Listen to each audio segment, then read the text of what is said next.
Hello everyone and welcome back. It's Mary with Happy Pine Soap. Today we're going to learn how to do a drop swirl with a fabulous recipe that stays fluid for well over an hour and is great for complex designs or designs where you need a lot of pouring time. So feel free to sit down, relax, and let's get started.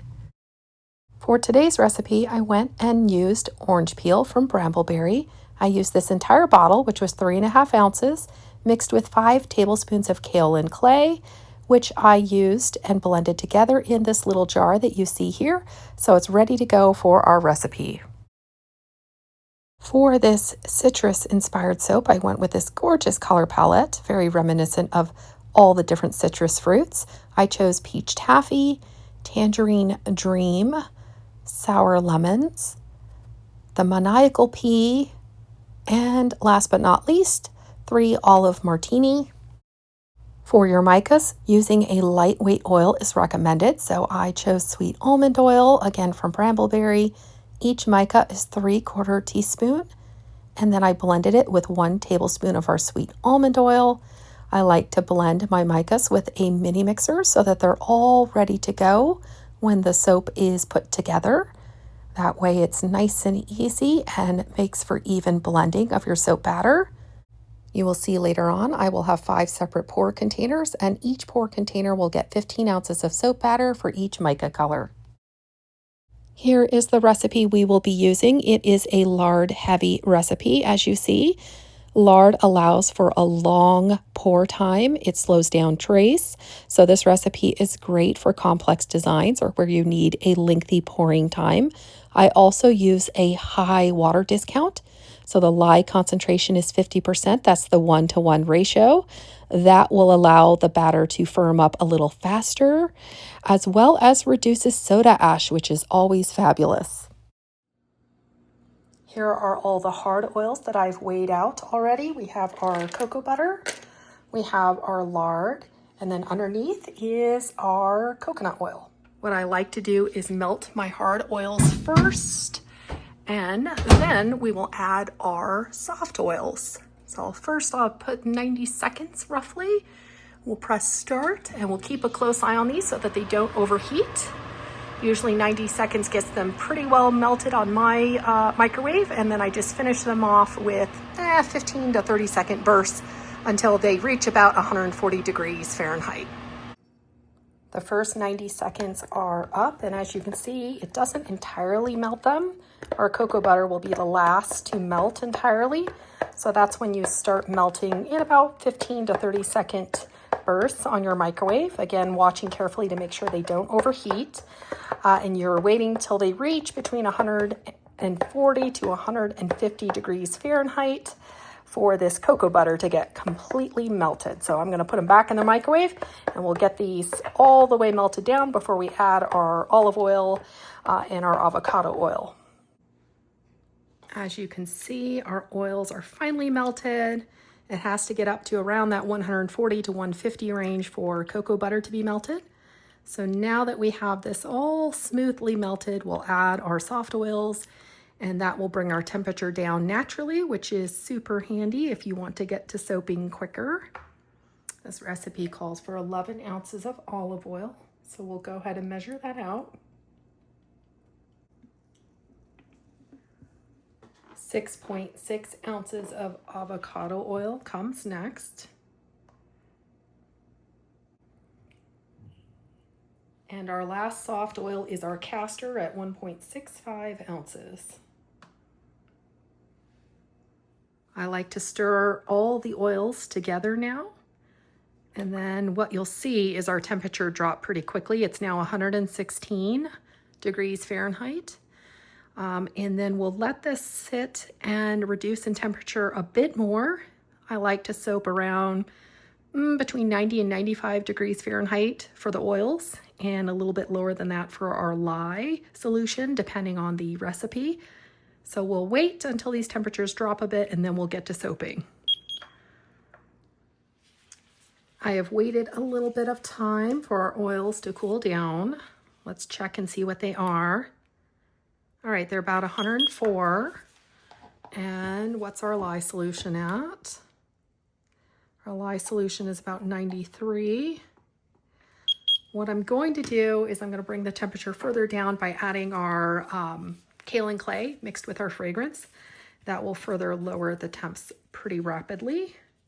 And I'm going to blend this all together. So let's carefully pour that in. This is supposed to be a well-behaved fragrance, so we're going to presume that this will behave itself and I can add it in before we add the lye. Sometimes I have to wait till after to add the fragrance if it accelerates, but this is supposed to behave nicely, so I'm going to believe Brambleberry at their word. Well, hopefully it will behave itself. All right. Ooh, it smells delightful. Very, very strong citrus smell, orange specifically. Let me scrape out all the extras and then we'll stick blend this. I'm going to also make this a scrubby soap with some exfoliation. So I'm going to add some walnut shells. You do not have to do this step. This is simply optional for those who might like some scrubby in their soaps.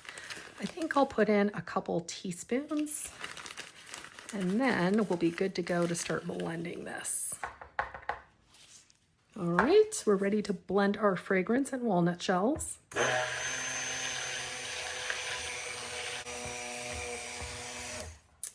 Beautiful, nice and smooth consistency. Let's check our temperatures again.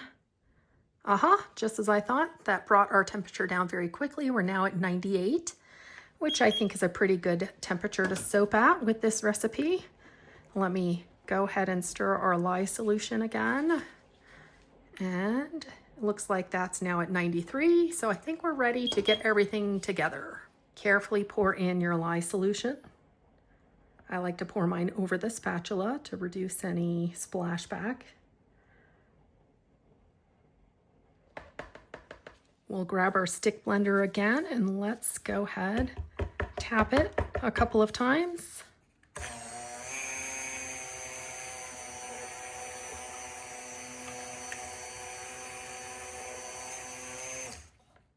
This is going to maintain I think, a very nice light thin trace. This recipe I've used before. It's a very well-behaved one.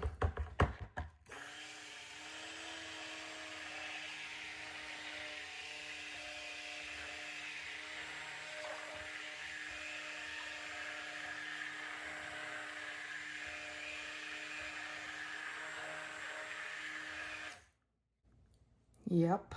I want it to thicken up just a little bit for this drop swirl design I'm going to attempt.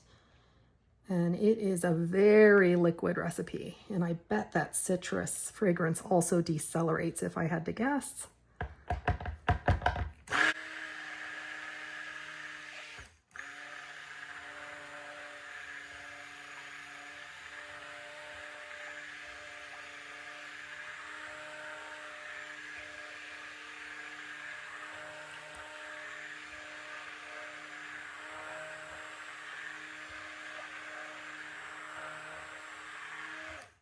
Yeah, you don't normally see me blending that much, huh?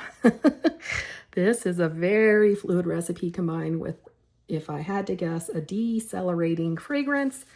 So I want to make sure that this is going to harden up on me in hopefully a number of hours so I can cut it and show it to you guys. I don't want to wait days for this recipe to harden up in the mold. So I am hoping this will do it. All right, let's go ahead and get our colors going. Each color will get about 15 ounces of soap batter. So let's carefully pour our first one.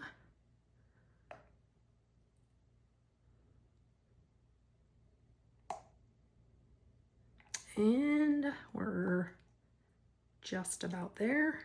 There we go. Let me go ahead and pour the rest of these. And we'll come back and mix our colors. Now for your colors, what you're going to do is take your pre-mixed micas and we're going to carefully plop them into our waiting soap. I like to just use these skinny spatulas and get them all scraped out, and then I stir by hand.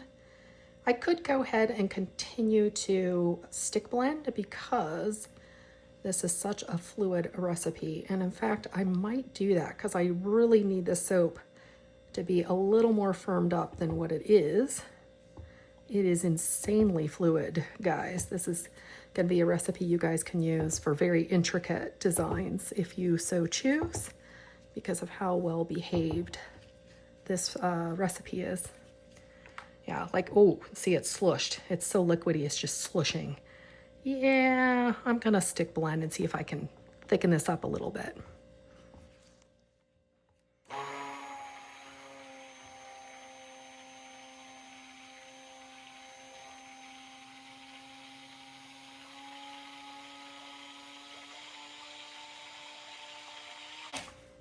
And you know what? We might just have to deal with the very liquid soap batter. I don't think it's gonna thicken up much more. Wow, well, there you go. Super fluid liquid soap batter for very intricate designs. Showing you how well behaved it is. It is not going anywhere soon in terms of thickness. Let me get the other colors all done. Okay, I stick blended each one for another 30 seconds or so. It thickened up a little bit, but as you guys can see, it is still a very light trace. So again, excellent recipe for very intricate designs that, say if you had a very complex design, for example, maybe a marbled soap or maybe a spin swirl or something where you're gonna be pouring for 30 to 40 minutes. Yep, this recipe will do it. It is not thickening up despite my best efforts to even stick blend it excessively. It is not thickening up. So perfect recipe for those designs. Let's get to pouring. I'm using a 5-pound mold from Brambleberry.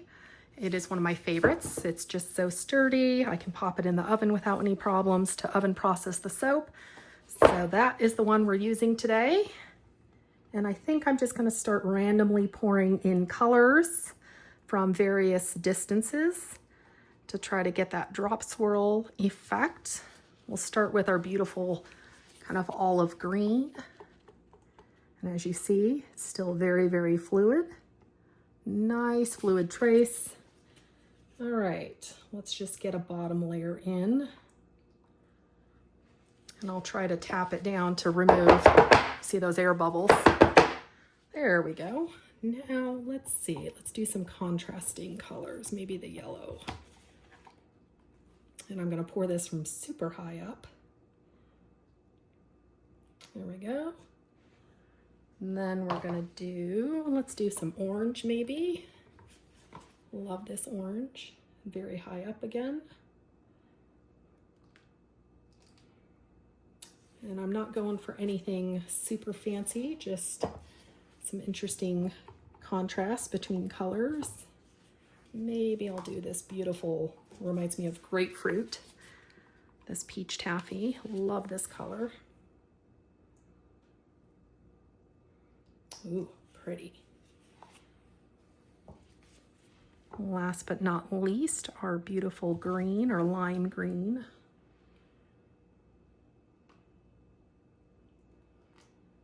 All right, so let's continue pouring in different colors.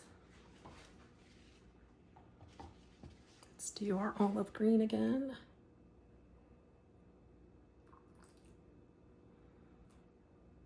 Whoops. Poured some where I don't want it to be. That's okay. You know what? I think I'll tap again. All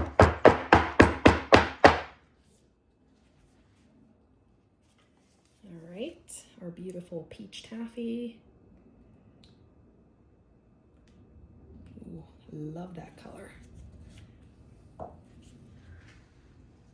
Our light green, and again, completely light trace still, ridiculously light trace. Oh, I hope this is still ready to cut in 5 or 6 hours. It might not be.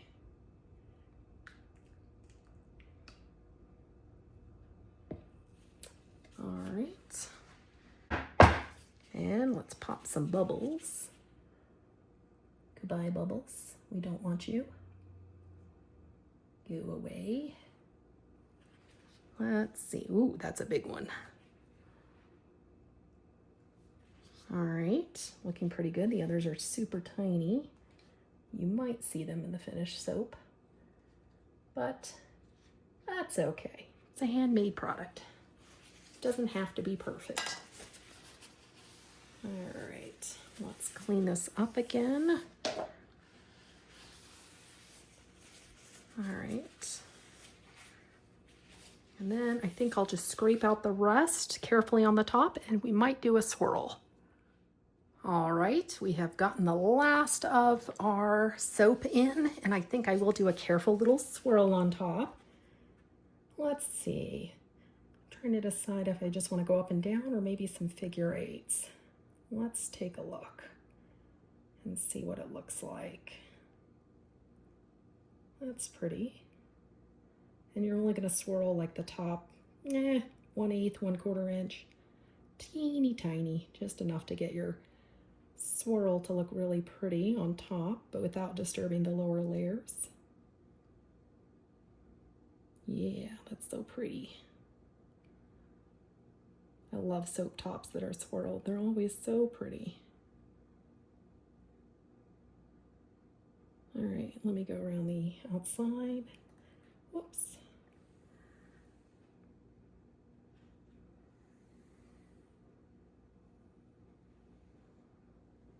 There we go. I think that looks pretty good. I see some bubbles I'll have to get after. Now I'm going to oven process this, which will brighten the colors and make the soap harden quicker. To oven process your soaps, you want to simply turn your oven on to the lowest temperature. In my case, that's 170 degrees Fahrenheit. Go ahead and pop your soap in when the oven is done preheating, and then make sure to turn the oven off. You don't want to leave it on. And then you can leave your soap in the warm oven for, say, 5 hours or so. Some people leave it overnight, and that should brighten these colors as well as harden the soap quicker. And I just personally love oven processing because the soap tends to go through a full gel phase, and that also improves the appearance. All right, let's get this in the oven. So in case you were noticing a different background, that's correct. I had to take the soap all the way home to Phoenix, where I actually live day to day. This is my Phoenix house that we are now cutting the soap in, and this soap was not hard for at least 24 hours, if not a little bit longer. So there is no way to cut this soap before 24 hours. You're going to have to wait the full day. And the top did get messed up a little bit because I had to wrap it in plastic wrap even to get it home safely. So that did unfortunately ruin the top a little bit where we had done all that beautiful swirl. But I'm pleased that I waited the full 24 hours because you can actually safely handle the soap now without ruining the sides or the edges. It is perfectly firm enough to cut at about 24 hours. You see me cleaning the wire cutter also between cuts to make sure that each cut is nice and sharp. So yeah, I'm very happy with how this one turned out. The only thing I think I would do differently maybe is use perhaps some neons. I noticed some of the colors were less vibrant and kind of muted, which kind of surprised me. I thought they would be a little bit more vibrant and stand out, but like the orange, you can see it, but it just doesn't pop with orange. So maybe a neon orange would be better. Some of the greens kind of took over. The peach taffy stood out though. Thank goodness that one stayed true to form, but I know that that one does perform very well. It kind of acts like a neon with how bright it is, and so does the lemon. The yellow stood out very well. But the others, like the light green, the orange, got a little muddied, so I might use some neons next time. Sometimes recipes with a lot of olive oil in them can turn your soap a little greenish or yellowish, and I think that contributed. Plus, this fragrance is known to discolor the soap a little bit towards yellow, so that could also account for some of the colors not being quite as vibrant as I had wanted them to be. But otherwise, this soap is absolutely amazing. I've already used it. It's been a few days. It is phenomenal. I can't wait to show you the lather test. This is one of my absolutely favorite soaps in terms of lather. It has such a copious, beautiful lather, and the slip is just absolutely amazing.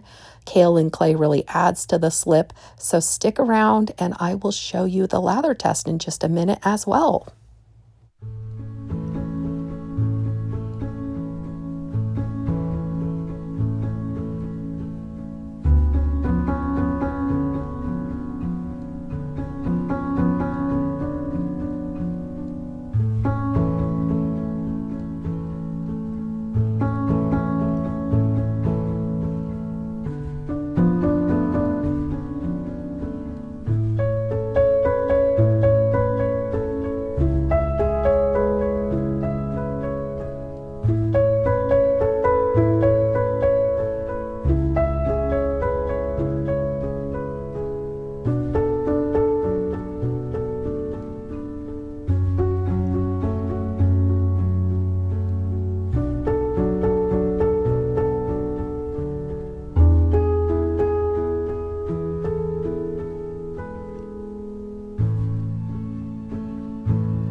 I waited another day before I lather tested it. Most of your saponification is done in 48 hours.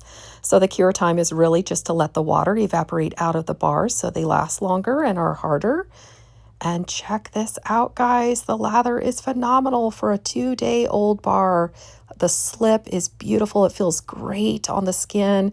The slip is just something that's kind of hard to describe, but the bar doesn't grip your skin. It gently and beautifully glides over the skin. So that's the slip. It has beautiful slip, and the lather is just phenomenal. It's copious. You could just keep going and going and going, and it just such a stable, beautiful lather. So there you go, guys. I really hope you enjoyed this tutorial. If you did, please drop a comment and press like. All of your comments and likes and support help my channel grow. And I so look forward to seeing you guys all in the next soapy tutorial. Take care, everyone. Have a fabulous weekend.